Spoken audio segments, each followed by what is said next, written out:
Bienvenidos a esta entrega de Sábelo Todo. Iniciando hablando de cine, hablemos de Netflix. Recientemente yo vi la película Beverly Hills Cop 4. Como ustedes saben, Beverly Hills Cop 4 es una película estelarizada por Eddie Murphy, cuarta entrega de la saga de Axel Foley de Beverly Hills Cop, la que llega 40 años después de la película original del año 84. La película que literalmente pone a Eddie Murphy ya en la estratosfera y lo convierte en un super movie star. Eddie Murphy tenía literalmente como 15 años tratando de hacer de nuevo Beverly Hills Cop. Se había tratado de diferentes formas, no se encontraba la vía de cómo recapturar la magia después de ese fracaso del año 94, que fue la tercera entrega de Beverly Hills Cop, llamada Cop 3 Beverly Hills Cop. Dirigida por John Landis, esta película trata de ser una película mucho más familiar, una película menos agresiva, menos obscena que la serie 1 y 2. Y fue un fracaso colosal. Gran parte de la razón del fracaso fue que Eddie Murphy, en ese momento de su carrera, en el año 94, después de tanto tiempo siendo un actor comediante exitoso, decidió que él no quería ser funny, que no quería ser chistoso, que quería ser un actor serio.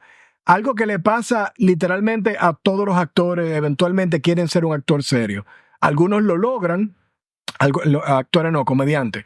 Algunos lo logran como Robin Williams, que llegó inclusive hasta ganar un Oscar en el año 97 por Good Will Hunting.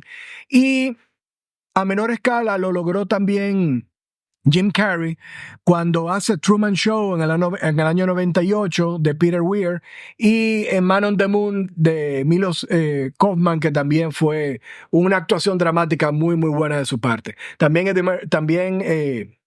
Jim Carrey estuvo en Eternal Sunshine of a Spotless Mind, que también fue de Spike Jonze, que también fue fabulosa su actuación dramática. O sea que los comediantes tienden a, al igual que las estrellas de acción, como fue el caso de Arnold y Sly, quieren siempre salirse de esa fórmula de éxito que ellos tienen. Ellos dicen que ellos no quieren ser encasillados en solamente una fórmula de película. En el caso de Eddie Murphy, él venía de éxito tras éxito tras éxito, de ser literalmente el actor comediante de acción en esa combinación más exitoso, quizás en la historia de Hollywood. Porque Beverly Hills Cop 2, dirigida por Tony Scott, fue una película uber exitosa, súper exitosa. La parte 3 se desvía de la fórmula, fue un fracaso. Eddie Murphy había dicho que él no quería volver a ser, después de la parte 2, él había jurado que él no quería volver a ser Axel Foley. Él vuelve a ser Axel Foley después de una serie de fracasos que él había tenido en la taquilla, con Boomerang, con Vampire in New York, con Vampire in Brooklyn. Entonces, él había tenido una mala racha de fracasos en Hollywood, y entonces acepta Distinguished Gentleman, que él era un senador o un diputado, creo que era un congressman en Washington. Fracasos todos. Acepta hacer Beverly Hills Cop 3. La historia de Beverly Hills Cop 3 es muy jocosa, porque inicialmente el director de esa película se quería que fuera de nuevo Tony Scott, pero Tony Scott no estaba disponible, o no quiso, o no le ofrecieron lo que él entendía que había que ofrecerle para dirigir la película. Después de una serie de negociaciones con otros directores, literalmente la película ya tenía una fecha de salida a los cines y no se ve ni siquiera iniciado la producción. Sale el nombre de John Landis. John Landis había sido, porque ya él prácticamente no está trabajando, había sido uno de los directores de comedias más exitosos de los años 80. Él había dirigido Trading Places con Eddie Murphy, había dirigido Coming to America de Eddie Murphy, había dirigido el icónico y quizás no, el mejor videoclip o video de musical en la historia de la música, Thriller de Michael Jackson, lo filmó él también. O sea, es un hombre que tenía una filmografía ejemplar. En Coming to America, ya Eddie Murphy estaba en la estratosfera de su poder y de su popularidad, y ya el ego de Eddie Murphy estaba un poquito complicado y chocó mucho con el director. Chocó a un nivel de que la producción fue tan tensa y hubo tanto problema de que se pensaba antes de la salida de esa película que la película iba a ser un fracaso. Como todos sabemos, la película no fue un fracaso. Coming to America fue un mega hit y al día de hoy es quizás una de las mejores comedias en la historia del cine. Para mí es mi comedia favorita. Yo me la sé de memoria. La película fue un éxito rotundo. ¿Qué pasa? Después de ahí, Eddie Murphy y John Landis quedaron enemigos. Hasta el punto de que Eddie Murphy le preguntaron en una entrevista en el Tonight Show, le preguntan si él estaba dispuesto a volver a trabajar con John Landis, y él dijo que el actor que había fallecido en una filmación con John Landis como director en la película de Twilight Zone tenía más chance, el actor que había fallecido, tenía más chance de volver a trabajar en una película que él. O sea que literalmente él estaba diciendo, no hay forma. Había forma, o hubo forma, en la forma de un cheque, que me imagino que a Eddie Murphy le hicieron un cheque súper jugoso. Al mismo tiempo a John Landis le hicieron un cheque súper jugoso. John Landis en entrevistas posteriores o póstumas después del fracaso y el fallecimiento de Beverly Hills Cop 3, ha dicho que él aceptó ese trabajo y esa dirección de esa película literalmente por el dinero, porque a su entender el guión era horrible, pero que él entendía que el Eddie Murphy de antaño podía coger un guión mediocre y lo podía convertir de cobre a oro. No fue así. La película fue un fracaso rotundo y la saga de Beverly Hills Cop quedó totalmente en el olvido durante 20 años. Hubo una serie de intentos. Se intentó. Brett Ratner trató de hacer una nueva. Después de trabajar con Tower Heist con Eddie Murphy, quiso revivir la franquicia, pero ahí vino el Me Too Movement y resultó ser el caso de que Brett Ratner era un acosador y había violado a una mujer y lo sacaron de Hollywood. Y después se hizo un pilot, que el pilot no es más que el primer capítulo de una serie que se va a producir a futuro. En Hollywood hacen eso. Hay una idea de una serie, hay un guión para una potencial serie y se filma un capítulo. Se busca el dinero para filmar ese capítulo con los actores que son y con todo. Entonces ese pilot se filma y se lleva a los estudios para ver si algún estudio muerde el anzuelo. En el caso de Beverly Hills Cop, la serie, nadie mordió el anzuelo. La serie se trataba sobre el hijo de Axel Foley que ahora era un policía en Hollywood y hubo un problema, obviamente, se ven problemas y su papá tiene que ayudarlo. Al día de hoy nunca se vio, o sea, no se ve. El piloto no está disponible para que el público lo vea, eso está en una bóveda guardado, pero definitivamente parece que la producción no fue buena porque la serie nunca se produjo. Algo que también influyó a que la parte 3 fuera malísima y a que no hubiera Beverly Hills Cop todo este tiempo, era que el productor de la primera y segunda parte fue el binomio Don Simpson, Jerry Bruckheimer, que son los responsables de literalmente todas las películas áperas de los años 80. Esa gente hicieron Top Gun, esa gente hicieron Beverly Hills Cop, esa gente hicieron Flashdance, esa gente hicieron todo, Days of Thunder. Todas las películas cool de los 80 de acción y de adrenalina la hicieron ellos.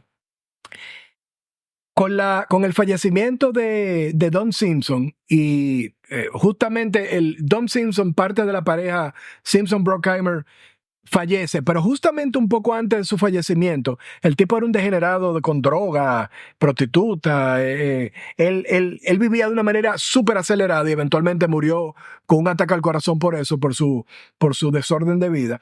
Pero justamente antes del rompimiento comercial entre esa pareja de productores de Hollywood, ya ellos habían antes del fallecimiento, ya ellos habían roto comercialmente. Y una de las películas o de las franquicias que ambos se discutían de que tenían que, como un divorcio entre un hombre y una mujer, que se está repartiendo los hijos o se está repartiendo los bienes. Uno de los bienes que ese divorcio más se disputó fue la franquicia de Beverly Hills Cop. Tanto Simpson como Bruckheimer querían a Beverly Hills Cop. No llegaron a un acuerdo, el señor se murió y los herederos tampoco entraron en cederle los derechos o venderle los derechos de Beverly Hills Cop a Jerry Bruckheimer. El estudio Paramount entra, le quita los derechos a los dos y entonces que se produce la tercera parte y empieza la mediocridad. 20 años después, cuando ya la franquicia estaba totalmente en el piso y a nadie le interesaba producir nada, ya eventualmente, después de los intentos fallidos, el mismo estudio suelta los derechos. Bruckheimer vuelve a ser el productor, él el productor de la parte 4 y acelera las negociaciones para que se haga la parte 4. La parte 4, a diferencia de la parte 1, 2 y 3, que son producciones de Paramount Pictures en Hollywood, es producida por Netflix. Como ustedes saben, Netflix, el gigante streamer, tiende a tener y entendible porque su modelo de negocio es streaming en tu casa o streaming en el celular. Ellos tienden a no permitir que sus películas salgan a la sala de cine, o sea, tengan una exhibición teatral, aunque sea corta. Ellos han tenido que ceder en algunos casos. Ellos cedieron en el caso de Roma, ellos cedieron en el caso de Irishman, de Martin Scorsese, porque son películas que tienen un alto potencial de ser galardonada con Oscar y con premios, y para tu producción ser elegible para premios a futuro, tiene que tener una distribución en cines, obligatoriamente. No puede ser solamente en streaming, porque eso es para los Emmy, eso es para la televisión solamente. En el caso de Beverly Hills 4, increíblemente, no se saca a los cines. Ni siquiera un mes, par de semanas. Yo digo increíblemente porque la parte 4 de una exitosa serie, porque todavía la parte 3, por más mala que sea, es el mismo personaje, son los mismos actores, es una continuidad de la evolución de un mismo personaje.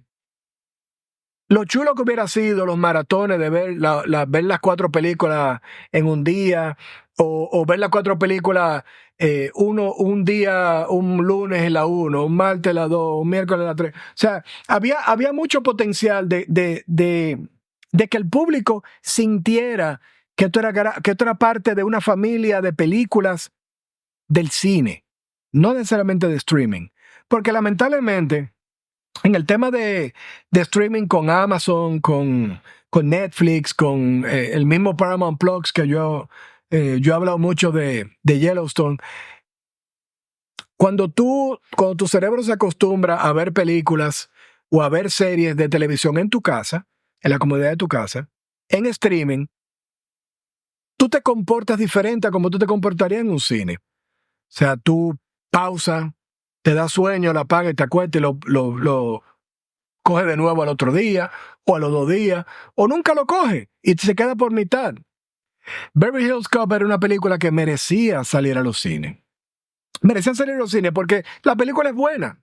Cuando yo la vi, yo tenía las expectativas bien bajitas, quizá por ser la parte 3, la parte 4, quizá por lo que había pasado con la parte 3, quizá por lo horrorosa y abismal y vergonzosa que es la parte 2 de Coming to America, que la produjo Amazon. Yo de verdad no sé cómo Eddie Murphy, que es un señor que sabe hacer películas y sabe lo que es bueno y lo que es malo, cómo ese señor aprobó que se hiciera esa violación al legado que es Coming to America. Quizá por eso yo entendía, después de ver lo que es Coming to America parte 2, yo decía, no.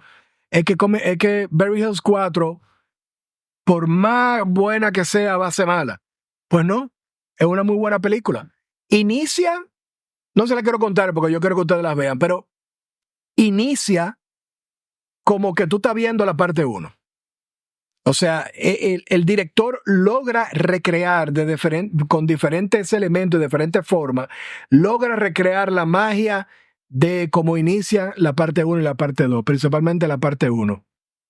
Los actores que retornan y los papeles que retornan, en su mayoría, hacen un excelente trabajo. El guión en sí, obviamente le meten el Hollywood moderno, le meten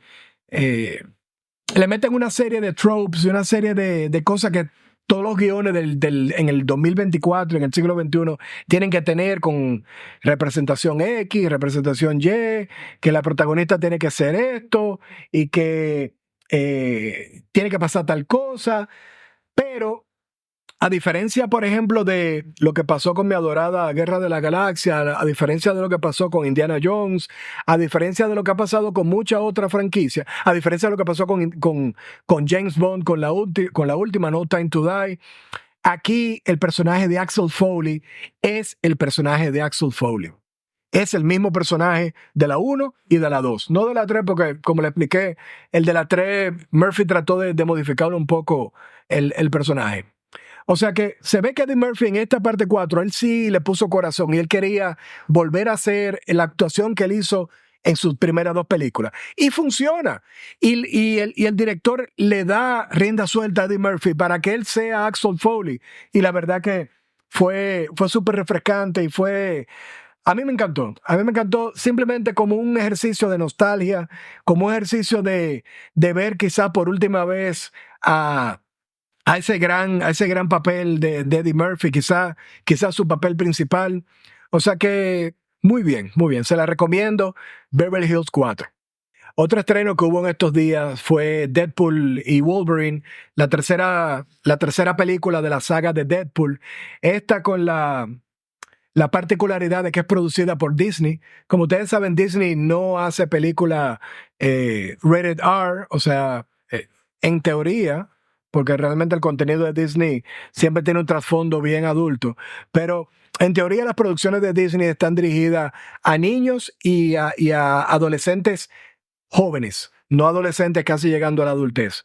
O sea, el consumidor promedio de una película de Disney el core consumer de Disney está entre los 5 años y los 13 años. Ese es el gap de ellos y donde ellos se enfocan. Es tanto así que en los años 80 y 90, Disney como corporación crea un estudio paralelo que se llamaba Touchstone Pictures, donde en Touchstone ellos podían hacer películas que no eran un poco más atrevidas de la fórmula de Disney, y ahí podían entonces ellos producir desde un punto de vista lucrativo, monetario, de comercio, sin violentar o sin traicionar la promesa de lo que debía ser una película de Disney.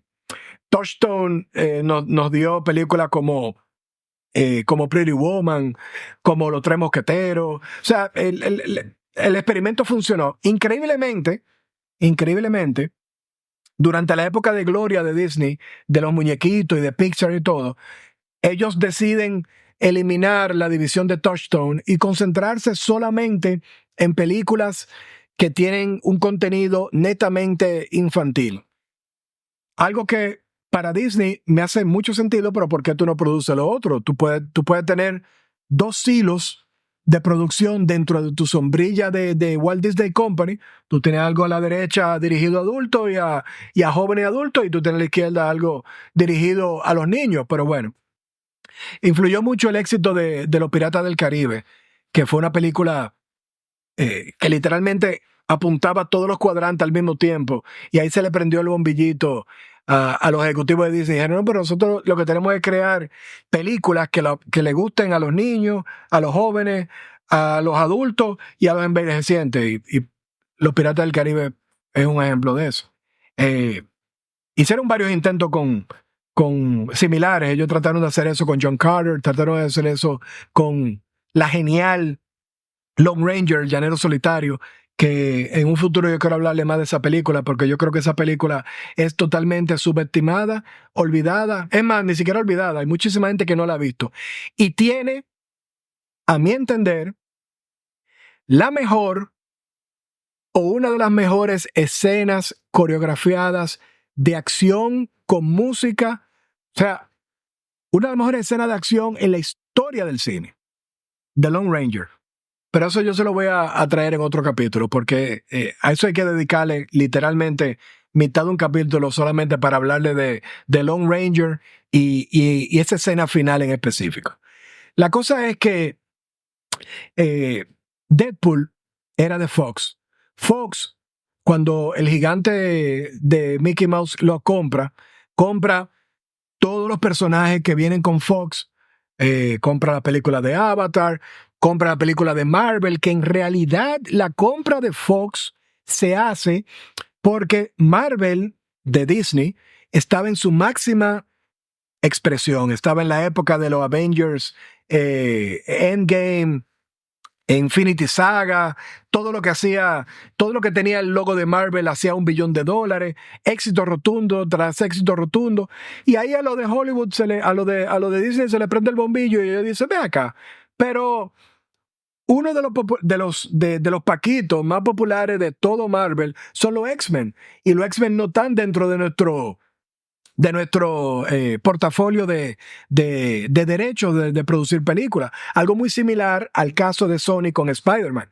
Ellos logran hacer un acuerdo de coproducción con Sony y Sony Marvel para que permitan al personaje de Spider-Man entrar al universo cinemático de Marvel creado por Disney. Pero en el caso de los X-Men no era posible. No era posible por dos razones.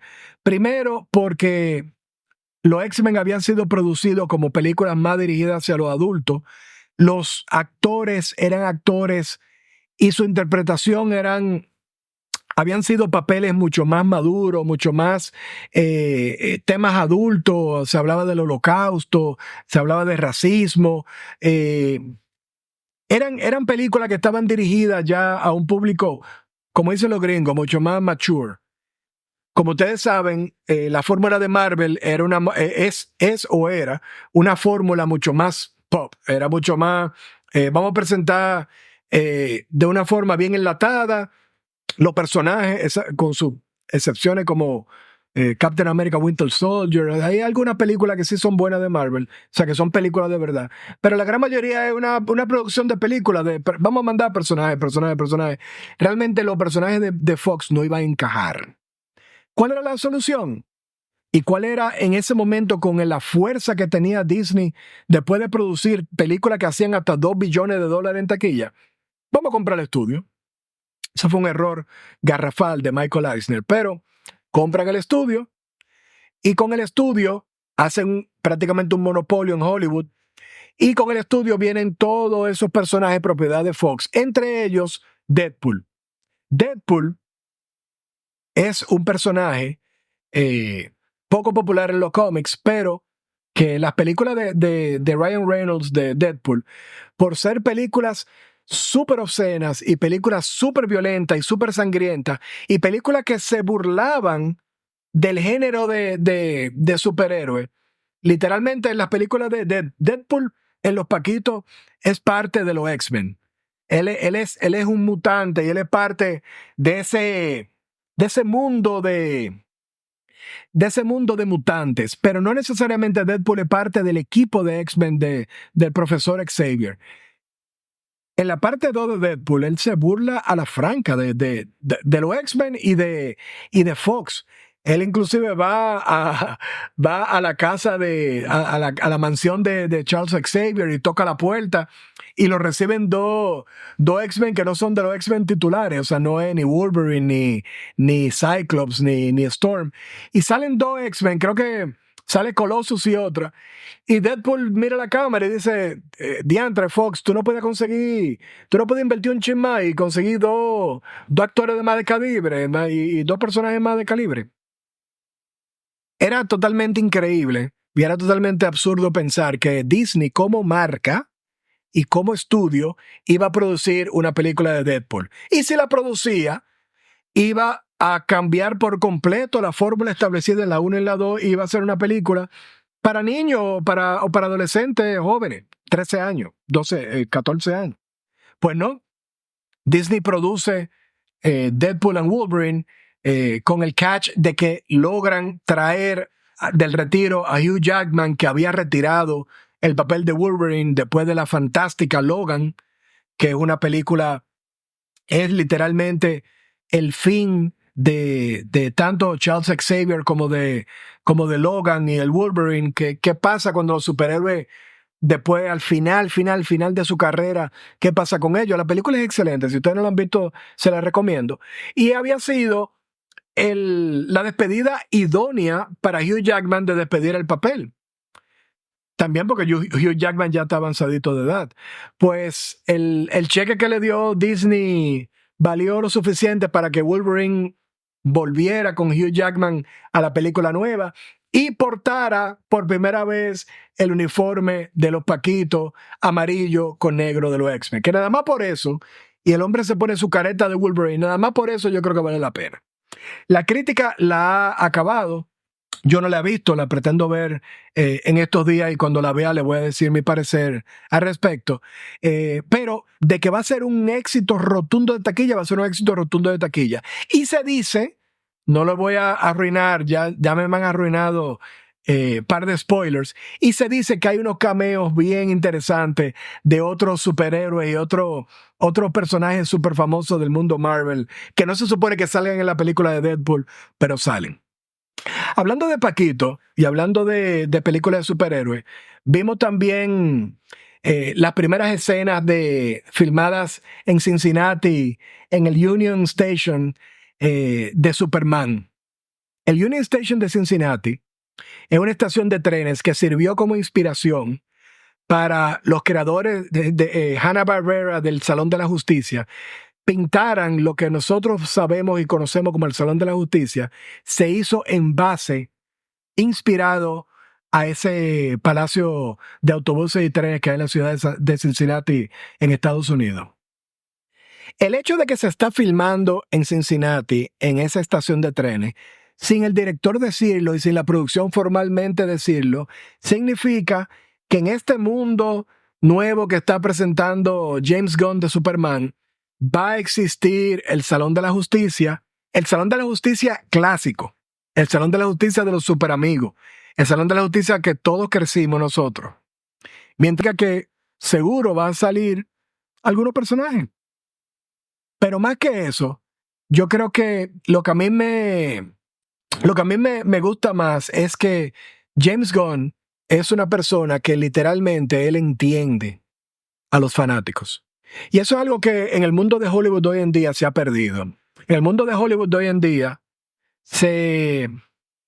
los productores y los guionistas jóvenes, nuevos, que son contratados para escribir nuevos capítulos de IPs, de Intellectual Properties, que fueron exitosas en el pasado, por alguna razón no están siendo producidas pensando en el core consumer de esas películas.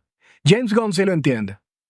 James Gunn sí sabe que Superman tiene sus seguidores, Superman, Batman, Aquaman, etcétera, tienen su legión de fans, y más que su legión de fans, Superman, Batman y compañía, los super amigos, tienen un histórico de más de 100 años. Superman cumple 100 años, 90 años.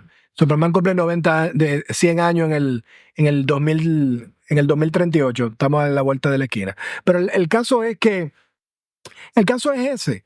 James Gunn lo entiende. James Gunn está presentándonos un Superman clásico Y yo entiendo, yo pronostico que va a ser un éxito rotundo. Y dando un giro 180 grados del Superman de James Gunn al Joker 2 de Todd Phillips. Como ustedes saben, Joker 2 se titula Folie à deux. Folie à deux es un término francés que habla sobre una psicosis cuando un paciente transfiere su psicosis de un paciente a otro. O sea, si Joker sufre de una psicosis, esa psicosis él se la transfiere a una paciente del asilo del Arkham Asylum. Y esa paciente, como ustedes saben, es Harley Quinn. La película el tráiler se ve fantástico. Se ve fantástico. Y entiendo que el giro que le están dando es muy atractivo porque, como son dos personas que están literalmente locos, gran parte de la película va a pasar en la mente de ellos. Entonces nosotros vamos a ver algunas escenas súper fantásticas, fantasías en la mente del Guasón y en la mente de Harley Quinn, y vamos a ver también en la realidad. Inclusive en el tráiler uno puede ver lo que es fantasía y lo que es realidad, porque hay algunas escenas, y con esto no hay ningún spoiler, porque esto está en el tráiler. Vemos una escena donde el Guasón mata o hiere al juez de su juicio. Vemos otra que Harley Quinn y Joker son los anfitriones y los conductores de un show de televisión como el que tenía Robert De Niro en la película pasada que lo mataron. O sea que ellos van a hacer una segunda parte de una película que no necesitaba y no ameritaba una segunda parte, pero el éxito de la película fue tan pero tan rotundo que había que volver a buscar, como decía Mel Brooks en Spaceballs, la parte 2 siempre es Search for More Money. Ellos tenían que buscar más dinero y tenemos aquí la parte 2. Pero en vez de hacer una parte 2 típica, que es la continuación de la historia de lo que vimos en la parte 1, creo que el giro que le está dando Todd Phillips se va a sentir refrescante, se va a sentir como una película totalmente nueva, totalmente fresca, totalmente innovadora, pero que va a ser parte de la historia contada en la primera parte. O sea que no puedo esperar a que se estrene Joker 2 Folie à deux. En el mundo del marketing quiero hablarle del el fabuloso caso de Dr. Pepper. Dr. Pepper es uno de los refrescos más viejos de Estados Unidos. Incluso Dr. Pepper es incluso más viejo que Coca-Cola, porque en el año 1886, 85, no recuerdo exactamente. Cuando se funda Coca-Cola, Coca-Cola sale como un producto medicinal. Coca-Cola literalmente tenía coca lips, o sea, tenía cocaína, de ahí su nombre. Dr. Pepper siempre fue creado como un refrigerio, como un refresco. Siempre había sido el hermanito, el tercero, pero muy lejano. Habían dos grandes hermanos que siempre fueron el uno y el dos, Pepsi Cola, Coca-Cola, Coca-Cola, Pepsi Cola. En los años 70 y los años 80, Pepsi Cola logró, con el Pepsi Challenge, tumbarle el pulso a Coca-Cola. Coca-Cola cae de ventas y hacen el estrepitoso y caso requete analizado de fracaso mercadológico que fue el New Coke, donde ellos admiten que por medio del Pepsi Challenge la fórmula y el sabor de Coca-Cola era inferior al de Pepsi Cola, porque si nos vamos a la realidad del caso, en pruebas a ciegas que se hacía durante el Pepsi Challenge, realmente Pepsi Cola salía ganadora. A pruebas a ciegas te daban un vasito de Pepsi y un vasito de Coca-Cola, las dos bien frías, siempre ganaba Pepsi Cola. Pues Pepsi Cola es un producto más dulce. Coca-Cola es un producto mucho más en la versión estadounidense, es mucho más amarga, mucho más astringente. Coca-Cola admite, en el año 85, admite que ellos necesitan una nueva fórmula para una nueva generación, para contrarrestar el súper exitoso slogan de The Choice of a New Generation de parte de Pepsi. Sale New Coke. La gente se tira a la calle, los consumidores de Coca-Cola dicen que se sienten traicionados, que ellos quieren su Coca-Cola, que ellos admiten que el sabor no es muy allá, pero que ellos quieren la Coca-Cola porque la Coca-Cola ellos crecieron con ellos, que con ella, que es parte de la iconografía de Estados Unidos, que ese es el refresco de su niñez, el refresco de los años 50. Coca-Cola decide sacar al Coca-Cola Classic, que es la fórmula clásica, y mantienen el New Coke. Ese relajo duró como 5 años. A finales de los años 80, principios de los 90, Coca-Cola Classic, le quitan el Classic y ya es Coca-Cola y ellos sacan del mercado el New Coke. En todo esto, Pepsi era el número 2, pero bien fortalecido, bien fortalecido. Dr. Pepper llega hasta el punto de que era prácticamente un producto regional. Tenía realmente un footprint importante en el sur americano, en el sur pegado a la costa este y en el sur ya de Texas, de Nuevo México, Arizona. Ahí se bebía mucho Dr. Pepper, hasta el punto de que la producción de Dr. Pepper se muda por completo a Plano, Texas, y ahí es que está la casa espiritual de Dr. Pepper, históricamente de hace muchísimas décadas. ¿Qué pasa? Con el pasar de los años y la transformación de la categoría de refrescos, de sodas, donde la humanidad se vuelca a un estilo de vida más saludable, a donde los productos carbonatados con una alta cantidad de azúcar literalmente están siendo rechazados porque no son buenos para la salud. De ahí viene entonces la respuesta de los refresqueros con Coca-Cola Cero, Pepsi One, que era de 1 caloría, las apuestas de las marcas de agua como Dasani. Ellos tratan, de alguna manera, como de quedarse con su producto estrella, pero de la misma forma darle al consumidor otras opciones que son más saludables, pero que se queden en el bottom line de la empresa, de Coca-Cola o de PepsiCo o la que sea.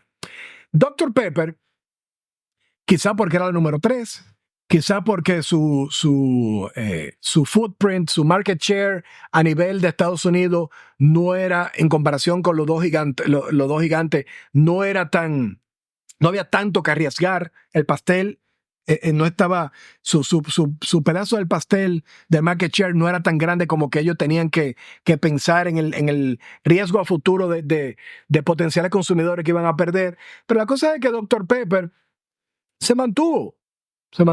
Sacaron la versión Diet, pero se mantuvo Dr. Pepper.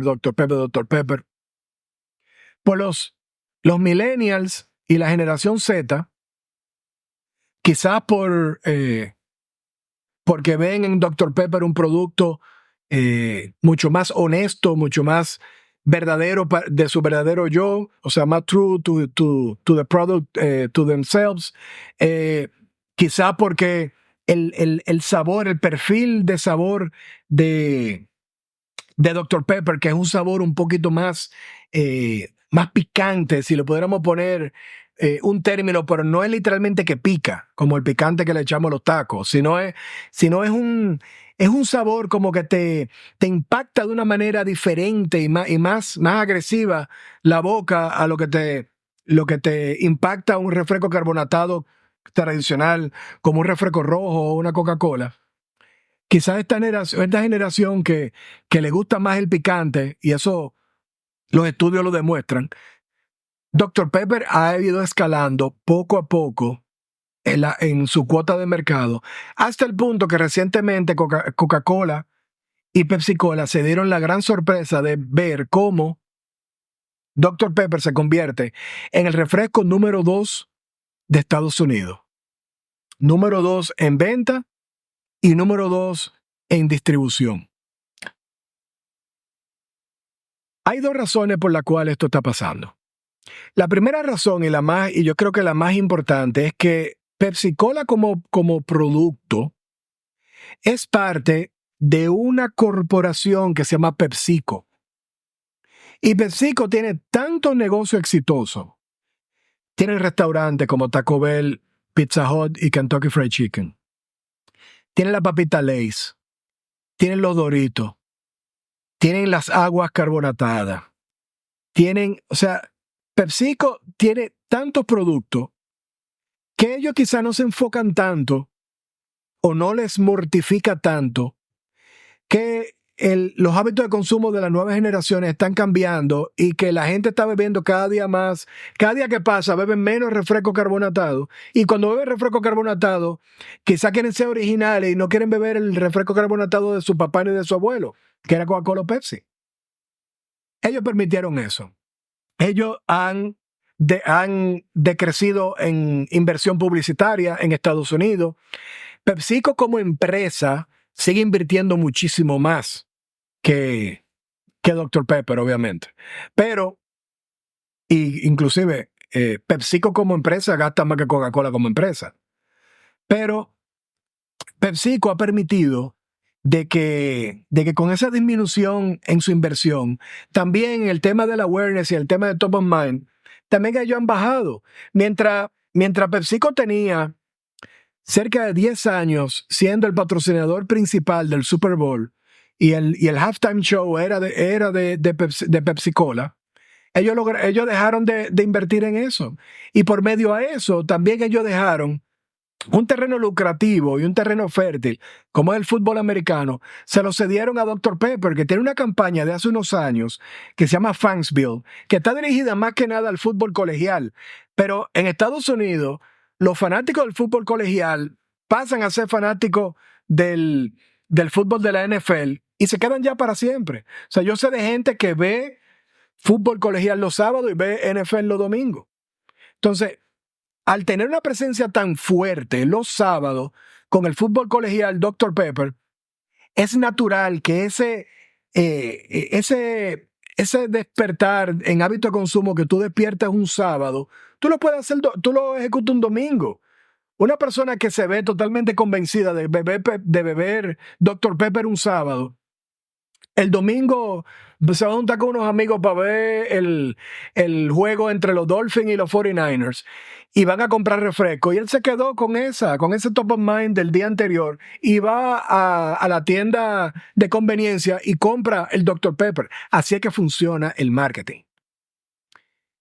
Para mí, yo soy un apasionado de la guerra de las colas y soy un apasionado de ese marketing súper agresivo de Pepsi-Cola en los años 80 con el Choice of a New Generation, con la asociación con Michael Jackson, lo que pasó con el comercial de Madonna. O sea, todo eso a mí me apasiona, y esa agresividad de Pepsi-Cola yo siempre la admiraba.